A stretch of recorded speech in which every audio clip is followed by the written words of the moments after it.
नमस्कार दोस्तों, अपन column classification के अंदर क्लास पे चर्चा कर रहे थे। अपनी मेन क्लास पिछली अपनी मेन क्लास थी फिजिक्स अपनी मेन क्लास चल रही थी, जिसके अंदर अपने फिजिक्स के अंदर तीन सब क्लास जिसके अंदर अपने फिजिक्स की तीन सब क्लास कर ली थी। एक फंडामेंटल C1 C2 और C3 साउंड तक अपने तीन मेन क्लास कर ली थी।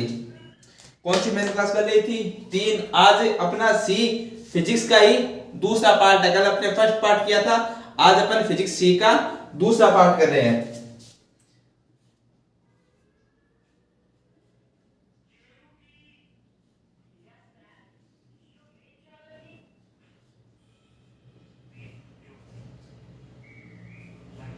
फिजिक्स इसका ये सी स्पेशल कोड है। तो फिजिक्स के अंदर मैंने बताया था कि अपने मेन क्लास फिजिक्स में चर्चा की थी फंडामेंटल्स, प्रॉपर्टी ऑफ मैटर और साउंड। तीन पे अपने तीन इनकी सब क्लास में चर्चा की थी, जिसमें C1 फंडामेंटल्स के 5-7 नाम थे। Matter, weight, gravity, energy, space और टाइम। इन सब का अपना अपना एक कोड दिया हुआ है। आपको अपने कॉलम के अंदर अगर आपको अपने कॉलम क्लासिफिकेशन के अगर एग्जाम में अगर आपको कोई क्वेश्चन मिले इन फंडामेंटल से, तो आपको उनका यही आंसर करना है। ये बात आपको ध्यान रखनी है, सबसे महत्वपूर्ण बात यही ध्यान रखनी है। अगर आपको मैटर दे दे या वेट दे दे या ग्रेविटेशन दे दे या एनर्जी दे दे या स्पेस या टाइम, तो इसके अंदर आपको सी 2 बार यूज नहीं लेना है। अगर आपको दे दे फंडामेंटल्स ऑफ वेट, तो आपको ऐसे नहीं है कि C1 और फिर इसके अंदर वेट का कोड दिया हुआ है C11, तो आपको ऐसे नहीं है कि C1 और C11 आप दोनों लिख दो। मेटल ये अपने इसका वेट और फंडामेंटल्स ऑफ वेट और फंडामेंटल्स ऑफ वेट दोनों का कोड एक ही होगा। सिर्फ फंडामेंटल्स का कोड अलग होगा और वेट और फंडामेंटल्स वेट, मतलब एक नाम तो आपका वेट और एक फंडामेंटल्स वेट, इन दोनों का कोड एक ही होगा। इसके बाद में था प्रॉपर्टी ऑफ मैटर्स C2, उसका एक कोड था। इसके बाद में था C3 साउंड, उसका भी अपना एक फॉर्मूला था। आपको मैं फॉर्मूला एक बार दोबारा बोर्ड पे लिख देता हूं। जो आपके C2 था उसका फॉर्मूला मैंने कल सही करवाया था। जो आपके कॉलम क्लासिफिकेशन में जो आपके गलत फॉर्मूला बाय मिस प्रिंटिंग हुआ है, तो आप उसको फॉर्मूले को सही कर लो और एग्जाम में इसी फॉर्मूले के अकॉर्डिंग ही आपको उसके अंदर इनके कोड है वो पुटअप करने हैं। तो C2 फिर ये P कोलन E 2P, ये इसका क्या है? कोड है। फिर क्या था अपना C3, इसका क्या था? P comma E 2P। अब आप देखिए ये और ये दो फॉर्मूला दोनों का सेम है, बस फर्क इतना है कि C2 के अंदर तो आपको प्रॉपर्टी ऑफ मैटर्स मिलेगी, परंतु C3 इसके अंदर आपको साउंड का विवरण दिया हुआ है। और अपनी मेन क्लास कौन चल रही है? सी फिजिक्स चल रही है। इसी के अंदर ये आपका P C1 की अपन अभी पढ़ी थी, C2 और C3, इन पर आपने चर्चा कल कर ली थी। आज अपन चर्चा करते हैं C4 यानी C4 कौन सी अपनी क्लास है? हीट की। अब चर्चा करते हैं C4 हीट पे। अब देखिए C4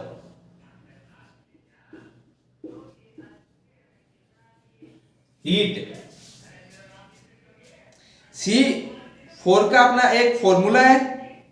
क्या फॉर्मूला है? C4 colon E 2P, E 2P। अब देखिए इसके अंदर आपको P पक्ष नहीं दिया हुआ है। क्या नहीं दिया हुआ है? P पक्ष। आप अपनी कॉलन के अंदर देखोगे कॉलन आपको देखना सबसे महत्वपूर्ण है, आपको कॉलन तो आपको कॉलन ये अपने क्लास में आपको कॉलन तो देखनी पड़ेगी। तो आप इसमें देखोगे ये रहा आपका हीट और यहाँ पे ये फॉर्मूला लिखा हुआ है, इसके नीचे लिखा हुआ है phone sign in Ekam 2p generation, ठीक है। तो अब इसके अंदर ये सॉरी ये एकम 2p है, ये जनरेशन ये फर्स्ट है, मतलब ये इसका अपने एकम 2p का पॉइंट है। उसके बाद में 2 है ट्रांसफॉर्मेशन, ठीक है। इसके बाद में ये इसके सब अलग अलग पॉइंट है और यहां से लेके ये अगले पेज तक, यहां से शुरू होता है और इसके अगले पेज पे क्या नाम लिखा हुआ है, नेचर ऑफ हीट। यहां तक क्या चलता है आपके C2 का, ये सॉरी C4 का एकम 2 पक्ष। इसके अंदर आपको P पक्ष नहीं मिलेगा, क्यों? क्योंकि जो हीट है, हीट के अंदर जो आपको चार्ज दिया हुआ है इसी को ही यही P पक्ष में आ जाता है। अब देखिए एक आप expansion of body in heat, आपको एक करवाता हूं मैं एग्जांपल। किस बेस पे? इस बेस पे फॉर्मूला एक बार ऊपर लिख देता हूं थोड़ा। फॉर्मूला क्या लिखूं? C4 कोलन एकम 2p, ये क्या है इसका फॉर्मूला। अब आप देखिए, आपको एक एग्जांपल करवाता हूं। टाइटल क्या है?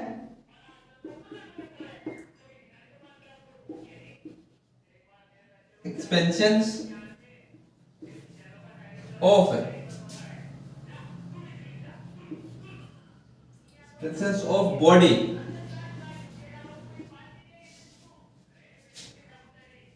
Body expansion of body in heat.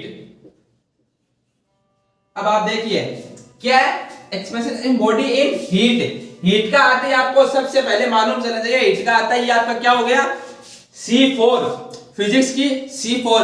अब सामान्य से जानकारी है जो आप देखो इसमें, जो आपने अपने फिजिक्स में अभी तक आपने देखा fundamentals, property of matter, sound, heat, ये सारे फिजिक्स के सब पॉइंट है।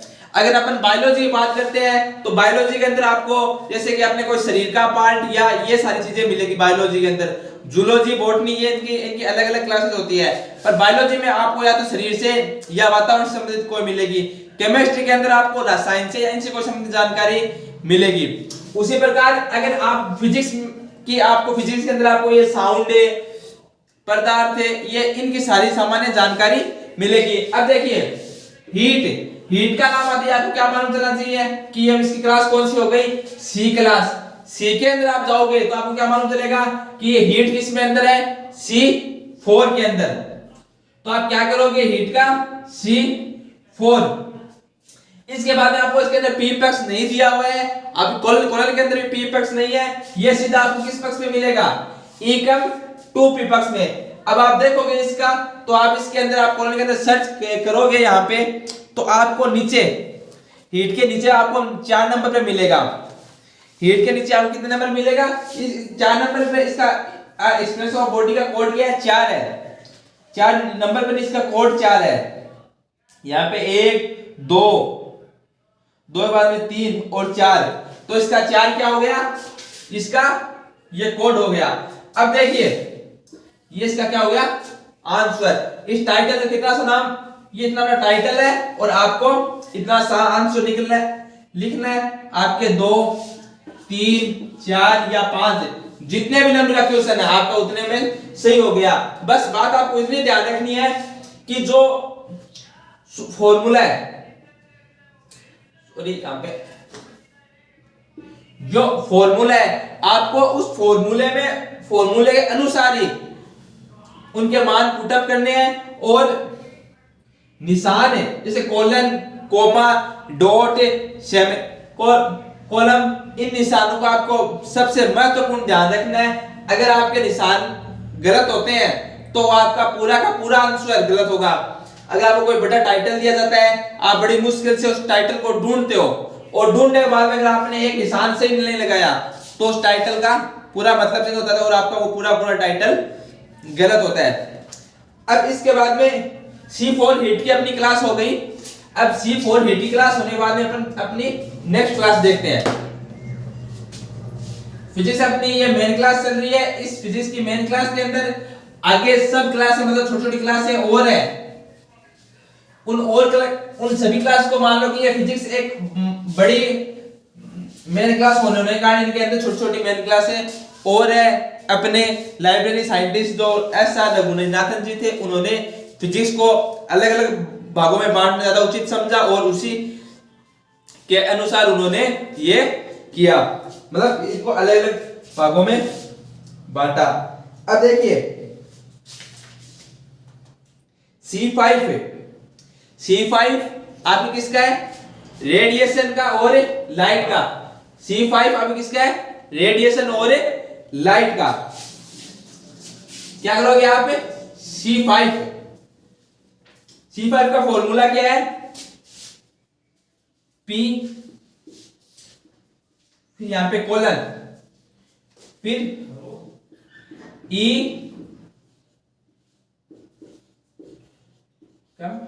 2P। ये किसका फॉर्मूला है? C5 का। अगर आपको फिजिक्स मेन क्लास में है, आप सबसे पहले आपको टाइटल लेते आपको फिजिक्स का मेन क्लास का पता चलेगा, अपनी ये टाइटल फिजिक्स मेन क्लास में है। उसके बाद में आप उसमें जाओगे, जब आपको फिर उसके अंदर आप देखोगे तो आपको आगे मालूम चलेगा कि अपनी ये मेन क्लास कौन सी है, मेन क्लास में सब क्लास कौन सी है। C1 है, C2 है, C3 है, C4 है, C5 है। ये आपको आगे सारी की जानकारी मिलेगी। तो इसकी अपनी क्या हो गई? C5 P कोलन E कम 2P। ये जो निशान है इसको अपन एक ये आप गौर करना कि इनके बीच के अंदर कोई भी निशान नहीं आता यहाँ पे। क्यों? क्योंकि इसके पूरा एक नाम है E कम 2P। इसको क्या बोला जाता है? E कम 2P। ये क्या हो गया? P पक्ष और ये क्या हो गई? क्लास। तो रेडिएशन के अंदर देखो कि सबसे पहले क्या है? रेडिएशन यानी लाइट। तो लाइट क्या होती है कि अलग अलग कलर की होती है। तो जैसे मान light red, orange, yellow, green, blue, indigo, violet, ultraviolet, X, gamma. ये एक्स गामा ये क्या हो गई? रे हो गई। X gamma, infrared. तो मतलब ये क्या हो गई? ये सारी क्या हो गई? इसकी लाइट और रेडिएशन आ गई। फिर इसके नीचे है वेलोसिटी, ये फ्रीक्वेंसी, ये सारे इनके नाम आ गए। अब आप देखिए कि 5 ये किससे संबंधित है? रेडिएशन से या लाइट से। ये क्या है? P, ये इसका P पक्ष है और ये क्या है इसका? E कम 2P पक्ष। अब आपको एक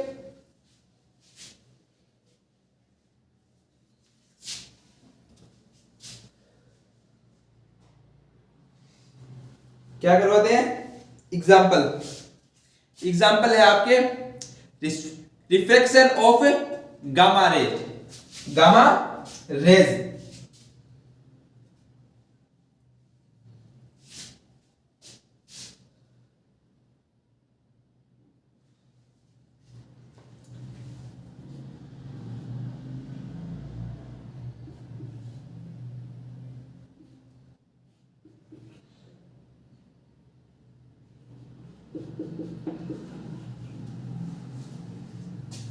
reflection of gamma, reflection of gamma rays.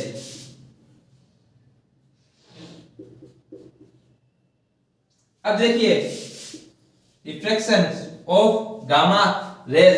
अब देखिए कि अगर आपने पिछली क्लास में जो अपने अभी ये पिछली अपने ये C4 करी थी, तो उसके अंदर आपको क्या कि कौन सा संबंध फिजिक्स में कौन सी का संबंध पता चल रहा है? उसमें आप देखोगे तो आपको हीट का, है ना, हीट या उष्मा से संबंधित उसमें कुछ पॉइंट आ रहे थे। और अपनी C2 में प्रॉपर्टी ऑफ मैटर्स यानी पदार्थ की अवस्थाओं से संबंधित बिंदु आ रहे थे। अब ये क्या है? C5। यहां पे क्या है? गामा रेज, मतलब लाइट या रेडियस से संबंधित अपने नाम वगैरह टाइटल वगैरह आ रहे हैं। तो मतलब जब आप ये फिजिक्स क्लास में आप देखोगे, आप टाइटल पढ़ोगे तो आपको थोड़ा बहुत आपको मालूम चलेगा कि ये फिजिक्स के अंदर कौन सी सब क्लास है। मतलब आप टाइटल पढ़ते हो, अब ये रेज है तो ये किससे आ गई, लाइट या रेडिएशन से आ गई। अगर आपको उस वाले संबंधित कोई चीज मिल जाती है, हीट संबंधित कोई चीज मिल जाती है तो आप उसको हीट में ले लोगे। अगर आपको से पदार्थ उसमें ठोस, द्रव्य, गैस, सॉलिड, लिक्विड, क्रिस्टल ये दिया जाए तो आप समझ लो कि ये भाई प्रॉपर्टी ऑफ मेटल्स है। तो ये चीजें हैं। अब देखिए रिफ्लेक्शन ऑफ गामा रेज। अब आप रिफ्लेक्शन ऑफ गामा रेज, तो आप ये रिफ्लेक्शन आप अपनी इंडेक्स में देखोगे तो आपको ये क्या कहेगा कि आपके क्लास सी, फिर उसके बाद में सी में C5 के रेडिएशन में आपको ये रिफ्लेक्शन कहां पे मिलेगा, E2 पक्ष के अंदर 23 नंबर पे मिलेगा।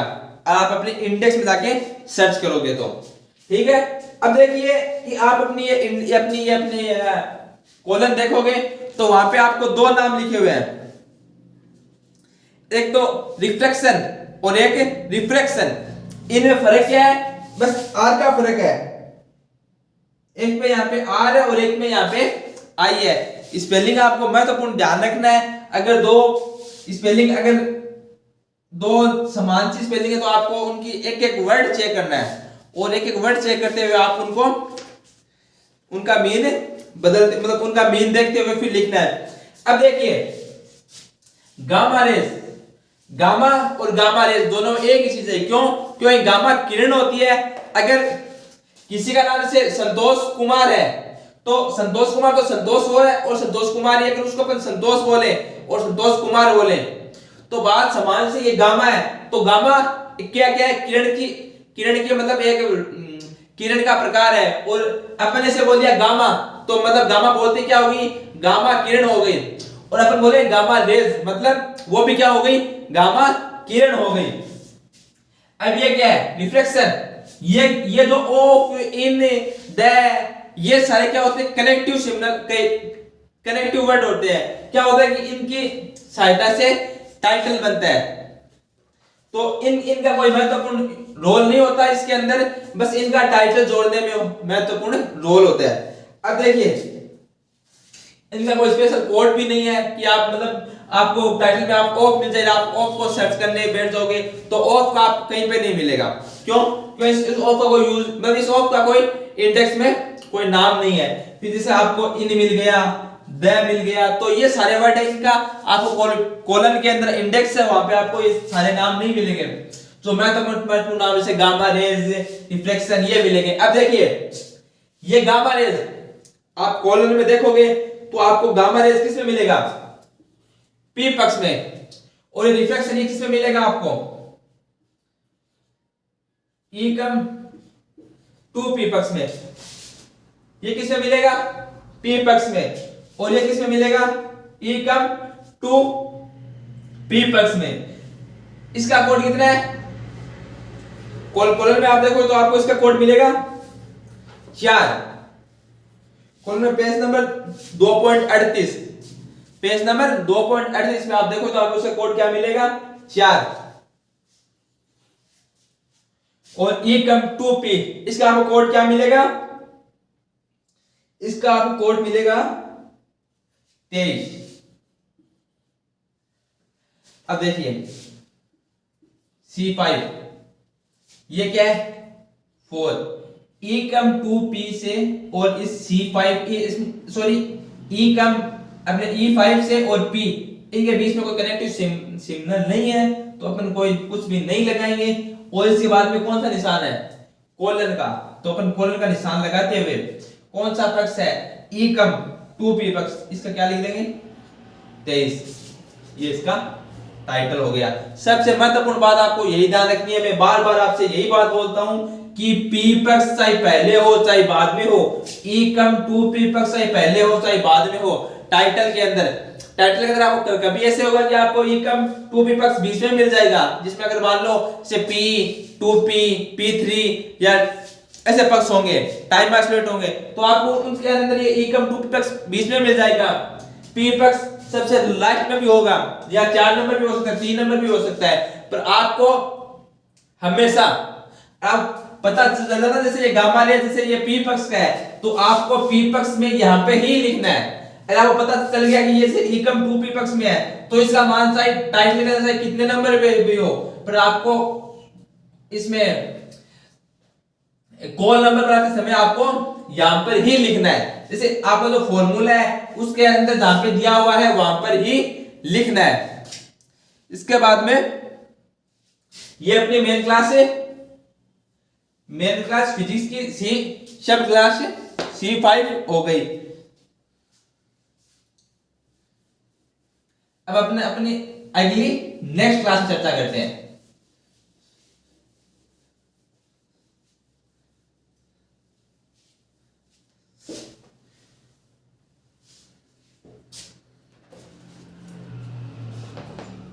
रेडिएशन के बाद में इलेक्ट्रिसिटी कौन सी है? C6।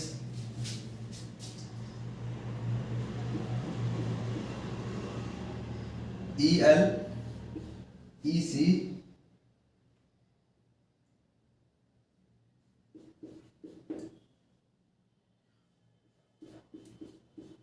इलेक्ट्रिसिटी, ये क्या है आपकी? C6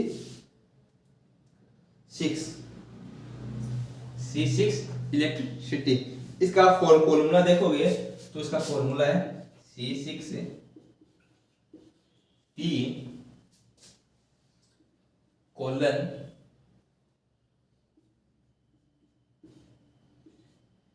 एकम 2P। ये क्या है आपका? इसका फॉर्मूला। अब देखिए सी फिजिक्स मेन क्लास है अपनी, इलेक्ट्रिसिटी इसके अंदर सब क्लास है। अपन पिछले 3-4 क्लास आप 3-4 जो अपनी सब क्लास आपने C1 C2 इन पे चर्चा की तो आपने देखा होगा, जैसे ये सारे क्या है फिजिक्स के भाग है। जब अपन फिजिक्स क्लास देखते हैं, फिजिक्स क्लास पढ़ते हैं, तो उसके अंदर भाग होता है किरणों का, प्रकाश का, लाइट का, हीट का, इलेक्ट्रिसिटी विद्युत का, ये सारे क्या होते हैं इसके अलग अलग पार्ट होते हैं। तो उसी अलग पार्ट को मतलब अपने क्या कोलन के अंदर विभाजित करने में, उसका वर्गीकरण करने में आसानी रहे, उसी बात को मद्देनजर रखते हुए इन फिजिक्स की सी क्लास में इन क्लासों को अलग किया है। अब देखिए इसके अंदर फोन साइन इन पी, आप जब देखोगे आप कोलन के अंदर आप देखोगे तो इसके अंदर इसके जस्ट नीचे लिखा हुआ है फोन साइन इन पी। वहां पे क्या हुआ है? करंट 2, करंट से पहले क्या लिखा हुआ है? 2, उसके बाद में क्या है? 23 डायरेक्ट, ठीक है। फिर ये उसके बाद में अलग अलग आपको नाम दिए हुए हैं, 2 phase, 3 phase, multi phase, weak, ठीक है ना। तो करंट के क्या होते हैं कि ये तो अपन को मतलब फिजिक्स की अपन जब क्लास स्टडी करते हैं फिजिक्स का कोई साइंस में, तो उसमें क्या होता है अपन ने ये तो बात अपन घरों में सामने सुनी होती है कि लाइट सिंगल फेज में या डबल फेज में आ रही है। कहीं ना कहीं मान लो सभी घरों में प्राय कर ये सब यूज होते हैं कि लाइट सिंगल फेज, 2 फेज या 3 फेज ऐसे लाइट आ रही है, या डायरेक्ट करंट, डीसी, एसी। तो ये क्या होते हैं? ये इलेक्ट्रिसिटी, ये सारे क्या होते हैं? करंट के प्रकार होते हैं। इलेक्ट्रिसिटी विद्युत प्रवाह के प्रकार होते हैं, ठीक है। फिर उसके आप जब नीचे जाओगे फिर आपको phone sign in Ekam 2p पक्ष मिलेगा। क्या मिलेगा? एकम 2p पक्ष। वहां पे आपको नाम दिए हुए, उन नाम का अपना एक कोड है। नाम का हर नाम का अपना एक कोड होगा, बस आपको वो कोड देखना है और वो कोड समझते हुए करना है। अब देखिए आपको मैं एक टाइटल कराता हूं।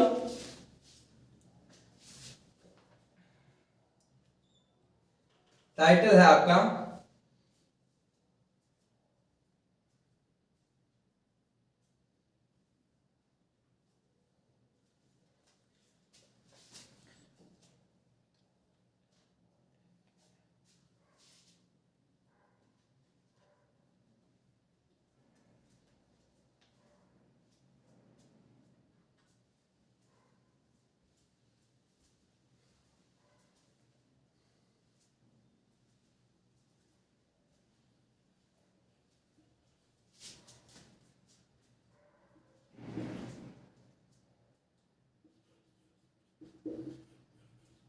Generation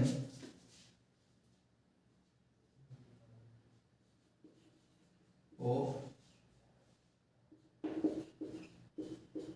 direct current, generation of direct current. अब देख लीजिए कि आज जो आप अपनी कॉलम में देखोगे इसके अंदर, तो आपको करंट का 2 और इसका 23 दोनों का अलग अलग दिया हुआ है। तो करंट इसमें आप अपनी कॉलम के अंदर देखोगे तो आपको एक चीज सबसे पहले महत्वपूर्ण यही ध्यान रखनी है, जैसे 2 टाइप के आपके अक्षर प्रिंट हुए हैं, एक तो हल्के और एक गहरे। गहरे यानी मोटे अक्षर और हल्के यानी थोड़े। तो जो गहरे अक्षर है उनको आप जब लिखते हो देखते हो तो जैसे ये 2 है करंट है, फिर ये 23 24 242 243 248 25, तो ये सारे करंट के भाग हैं। अगर आपको 2 फेज करंट आता है या सिर्फ 2 फेज आता है तो आपको बस यही लिखना है 2 फेज। जैसे यहाँ पे कोड है 242 तो आपको 242 ही लिखना है। ऐसे नहीं कि आप उसमें करंट दोबारा लिखोगे, करंट आपको दोबारा लिखने की कोई जरूरत नहीं है। क्यों?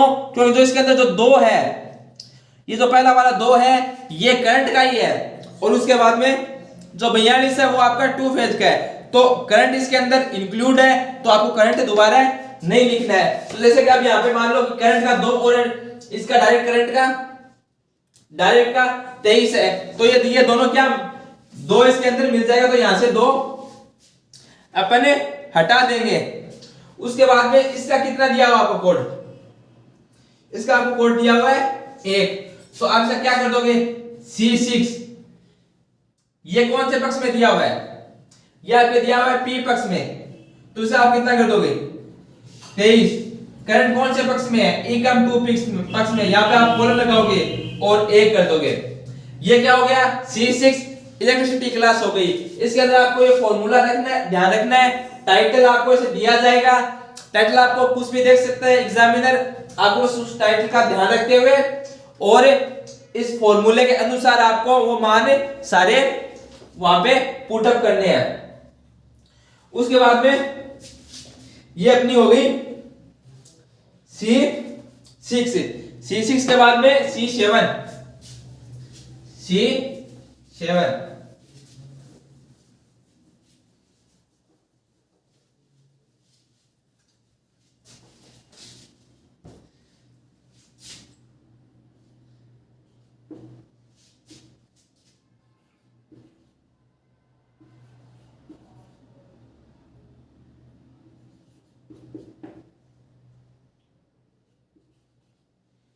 मैग्नेटिज्म। ठीक है, इसका फॉर्मूला क्या है C7 P कोलन E, ये इसका फॉर्मूला है। अब देखिए कि इसके अंदर आपको सिर्फ 5 इनाम है। C7 में आपको 5 इनाम है, डाई पेरा फेरा।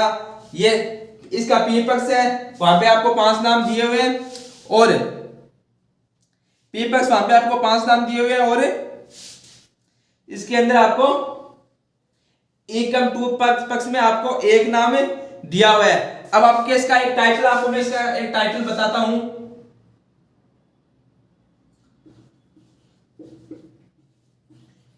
इंटेंसिटी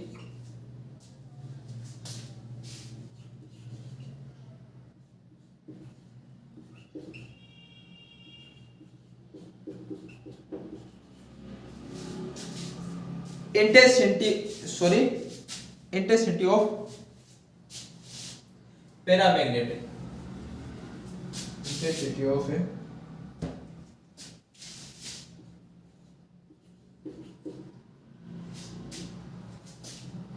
पैरा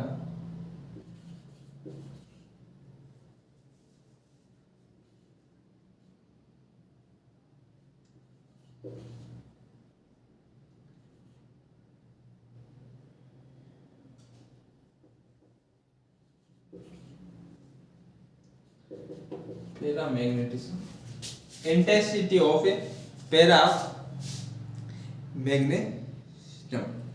अब देखिए ये क्या है, इंटेंसिटी, ये O और ये पैरा मैग्नीशियम। अब आप कॉलम में देखोगे तो आपको पैरा मैग्नीशियम नहीं मिलेगा, आपको क्या नाम दिया जाएगा, पैरा, सिर्फ पैरा नाम दिया हुआ है। मैग्नीशियम, ये मैग्नीशियम मतलब जो C7 है वो किसका हो गया, पैरा मैग्नीशियम हो गया, इसका मैग्नीशियम हो गया। फिर पैरा, पैरा का क्या हो गया, पैरा का इसके अंदर आपको 3 दिया हुआ है, तो आप यहां पे 3 कर दोगे। उसके बाद में इंटेंसिटी, इंटेंसिटी का आपको क्या दिया हुआ है, 2 दिया हुआ है, तो यहां पे कॉलन का निशान, आप कॉलन का निशान लगा के यहां पे 2 कर दोगे। फॉर्मूले में आपने यहां से मान पुटअप कर दिया। सबसे महत्वपूर्ण बात, आपका जो फॉर्मूला होगा वो आपको किताब के ऊपर लिखा हुआ होगा, वो आपको दिया जाएगा किताब के अंदर। आपको बस फॉर्मूले, टाइटल, सबसे पहले तो आपको सबसे महत्वपूर्ण बात, आपको टाइटल की पहचान करनी है कि आपका टाइटल कौन सा है। अगर आप टाइटल की पहचान कर लेते हो आसानी से, अगर आप टाइटल की पहचान कर लेते हो आसानी से, तो आप सीधा उसकी मेन क्लास में जा सकते हो। अगर आपको टाइटल नहीं मिलता है, कभी टाइटल नहीं मिलता है, तो उसका भी आपके पास है, आप इंडेक्स में जाओगे। जैसे इसके अंदर आपको 4 इंडेक्स मिलेगी। एक तो कॉमन इंडेक्स जो सभी की होगी, एक तो कॉमन इंडेक्स जो सभी की होगी, एक आपकी इंडेक्स होगी बॉटनी की, एक होगी जूलॉजी की। एक तो कॉमन इंडेक्स होगी, एक बॉटनी की और एक जूलॉजी की। जो कॉमन इंडेक्स में आपको जूलॉजी के और बॉटनी के पॉइंट, जो बॉटनी के जो कोड है वो आपको इन इंडेक्स में नहीं मिलेंगे। कॉमन इंडेक्स में आपको जूलॉजी और बॉटनी को छोड़ के, और ज्योग्राफिकल इंडेक्स बॉटनी और जूलॉजी, इन 3 की इंडेक्स आपको अलग मिलेगी, आपको इनकी इंडेक्स में जाना है। और जो बाकी सारी जो आपको अपनी मेन क्लास है वो आपको आपकी इंडेक्स में मिल जाएगी। इंडेक्स पेज नंबर 2.126 से शुरू होती है। ये बात सबसे महत्वपूर्ण है कि आपको इंडेक्स भी देखना आना चाहिए। इंडेक्स मैंने आपको बार बार बता चुका हूं कि इंडेक्स आपकी डिक्शनरी के अकॉर्डिंग, जैसे डिक्शनरी से अल्फाबेट के अकॉर्डिंग होते हैं। सबसे पहले ए, फिर उसके बाद में अगर ए का स्पेलिंग है तो ए, अगर ए की नहीं है तो बी, फिर सी, ऐसे। फिर यहां से अगर फिर उसके बाद में कोई मान लो स्पेलिंग बी से शुरू होती है तो बी, बी के बाद में ए, फिर यहां पे वापस बी, यहां पे सी, फिर अगर स्पेलिंग सी से शुरू होती है तो वापस ए, बी, सी। इस अकॉर्डिंग मतलब डिक्शनरी के अकॉर्डिंग आप क्या करते हो, इसकी इंडेक्स की जानकारी अपने मतलब इंडेक्स से अपन कोई टाइटल का नाम ढूंढते हैं। और इंडेक्स में आपको सबसे महत्वपूर्ण बात है कि आपको पूरा टाइटल नहीं दिया जाएगा। इंडेक्स में आपको एक नाम मिलेगा, बहुत कई बार आपको 2 नाम भी मिल सकते हैं। जैसे कि सामान्य अगर आपको मैं कुछ नाम बताऊं तो बुक है, तो book building, book for the behind, तो मतलब ये बुक है तो आपके बुक क्या है, कुछ एक दूसरे नाम होंगे तो वो आपको इंडेक्स में मिल जाएंगे। परंतु ऐसा नहीं है सारे नाम ही आपको मतलब सारा टाइटल का ऐड वैसा आपको टाइटल मिल जाए। कुछ एक नाम आपको जरूर मिल जाएंगे। अगर सिंगल नेम का टाइटल है तो आपको आसानी से मिल जाएगा, अगर बड़ा टाइटल है तो आपको अलग अलग ढूंढना है। अगर आप उसमें से देख सकते हो तो आप वहां से मेन क्लास देखते हुए, अपनी मेन क्लास देखते हुए, और फिर वहां से आप अपनी मेन क्लास में जाके वहां से आप उसका टाइटल को आप वहां से फॉर्मूला देख के उसको फॉर्मूले कन्वर्ट कर सकते हो। इंडेक्स में आपको, इंडेक्स में जो आपको दिया जाएगा वो आपको एक पथ या रास्ता दिया जाएगा। वहां पे आपको मतलब इसमें एकम 2p मतलब ये पक्ष लिखा हुआ होगा। अगर आपको इसे कि इंडेक्स में आपको इसे दे देगा जैसे C7, फिर C7 का P का 2, फिर एक निशान दे देगा, फिर क्या कह देगा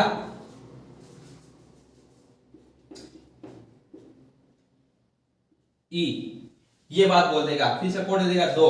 मतलब कि आप क्या कहेगा कि जो मतलब कोई भी जैसे टाइटल है वो आपको टाइटल देगा, वो टाइटल आपको मतलब इंडेक्स में देखोगे कोई नाम तो वो आपको क्या कहेगा, जो आपकी ये C7 है तो ये C7 तो इसकी क्लास हो गई। फिर आपको इसके P के 2 पक्ष में मिलेगा, मतलब ये P का 2 पक्ष मिलेगा, फिर इसमें क्या होगा कि कोलन का निशान, फिर आपको इसमें एकम टू विपक्ष में मिलेगा। कई बार ऐसा होता है कि पी विपक्ष दिया भी नहीं जाता, कुछ एक आपको नाम में से वहां पे आपको पी विपक्ष नहीं दिया जाएगा, तो आपको कुछ नहीं करना है, पी विपक्ष को छोड़ते हुए जैसे कोई कोड है, आप ऐसे कोई कोड दे दिया C7, इसके बाद में पी विपक्ष आता है, C7 बाद में पी विपक्ष आता है, अगर आपको पी विपक्ष नहीं दिया जाए, क्या नहीं दिया जाए, पी विपक्ष नहीं दिया जाए, तो आपको कुछ नहीं करना है, कोलन का जो निशान है एकम 2p ई विपक्ष से वो निशान लगा के आपको करना है। कोई भी सूत्र से पहले अगर आपको कोई नाम कोई अगर ऐसे नहीं है कि आपको हर सूत्र में आपको सी विपक्ष या सॉरी पी विपक्ष या एकम 2p विपक्ष दिया जाए, कभी आपको एकम 2p विपक्ष नहीं भी मिल सकता है, कभी आपको पी विपक्ष भी बिना पी पक्ष के भी मिल सकता है। तो ये बात सबसे महत्वपूर्ण ध्यान रखनी है कि आपको जो पक्ष नहीं दिया जाए उस पक्ष को आपको छोड़ देना है, परंतु उसके बाद के जो पक्ष आप शुरू करते हो उसका से पहले जो निशान है वो निशान आपको महत्वपूर्ण लगाना है। अब जैसे कि कोई फॉर्मूला, आपको मैं एक फॉर्मूला बताऊं,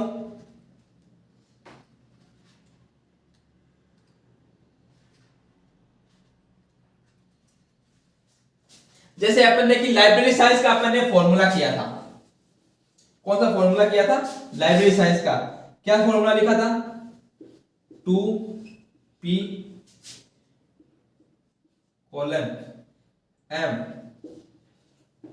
कोलन